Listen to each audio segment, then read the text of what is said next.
Hi guys, I've had numerous bikes over the years. Always wanted to kind of figure out what exactly is my best bike, what am I more suited to riding. I've had enduro bikes, I've had hardtails, I've had trail bikes. Now at the moment I'm riding a trail bike. I'm very lucky to have that stunt jumper. It's an amazing bike, but I've been also very lucky to have actually swapped my bike for the next couple of weeks, and I'm currently now riding the Enduro, which is the Cube Stereo C62 150, which is an awesome enduro bike. I had this bike in the C68 frame, and that bike was bloody amazing. Although I did get rid of it because I found it a bit sluggish up the hills, so I'm very keen to see my impressions on the C62 version. It's no longer got the Fox fork and shock, it's got rock shocks, so I'm very keen to see how this differs from the C68, but also I want to show you guys exactly what the differences are between a trail bike and an enduro bike. Let's get to it.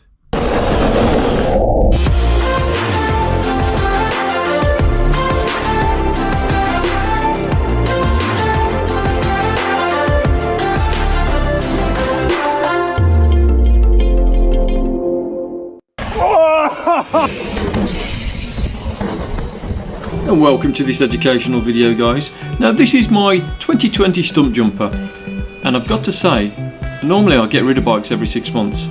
I've kept this one for over a year. So while we've got my stump jumper on topic, let's talk about the trail bikes and why would you have a trail bike. A trail bike was originally designed to blur the lines between an XC bike and an enduro bike. Whilst they have less travel than an enduro bike, they're designed to be nimble, quick and easy to pedal on the trails. But that doesn't necessarily make them less capable. Generally designed around a 130 to 140 shock, and normally these days up to a 154. The trail bike these days is probably the equivalent of an enduro bike a couple of years ago. They still enable you to take those big hits that an XC bike would just die taking. They're just so much fun. But where a trail bike really comes alive is here. It's on a single track, and this is the beast of burden at Bike Park Wales. It's an uphill track that takes you right to the top of the mountain from the trail centre. Now this would be quite a slog on an enduro bike. You got more travel, you got more bobbing of the suspension. Generally a trail bike has a stiffer platform. In a sense, what that means for you is that there's going to be more power put through the back wheel onto the trail itself. Not lost by the bobbing of the suspension, it's going to be more energy efficient. So when buying your bike, the most important question you need to ask yourself is, where am I going to be doing the majority of my riding? This is an enduro bike. Rear travel normally between 150 to 170, front travel normally between 160 to 190, which is almost the same as a downhill bike.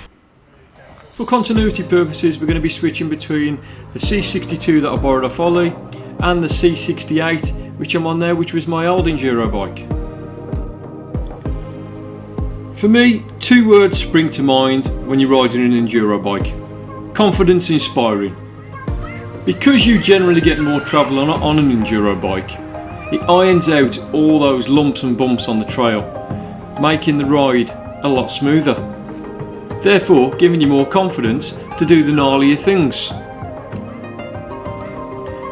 Just thought I'd mention on a personal note, whenever I rode my enduro bike, I always found I crashed more often, and that's because you are going a lot faster, you are tackling things that you wouldn't ordinarily tackle.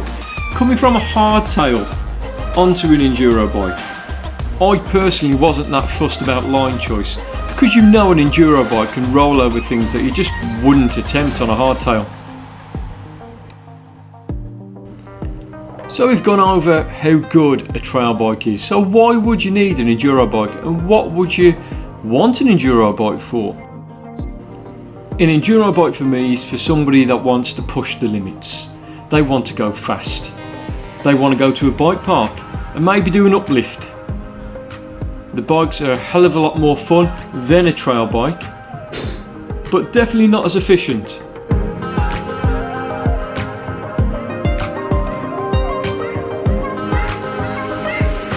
Did I mention how fast they were again?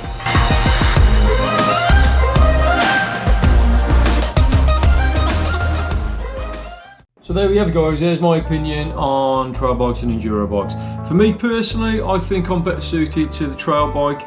I'm never going to outbike the travel that I've got, to be honest, and I'm really enjoying the Stunt Jumper. Again, it depends on what you're doing. If you're more of a park rat, then definitely look at the enduro bike. It's got a lot more travel and it's probably better suited to your skill level. Jumping, you can do that on a trail bike, that's no problem, and you can do some gnarly downhill stuff as well. When picking your bike for you, have a look at the terrain that you're riding. If there's a lot of uphill climbing and the downhill isn't really going to reward you, then you kind of want to be looking at a trail bike. And if you're going to be traveling to bike parks not so regularly, then again a trail bike is probably best suited to you. It's totally my opinion, it's totally down to yourself. If you do need any advice, give me a comment and I'll see if I can help you out or give you any more advice further than this video. If you did enjoy this video, guys, like and subscribe, and we'll see you next week.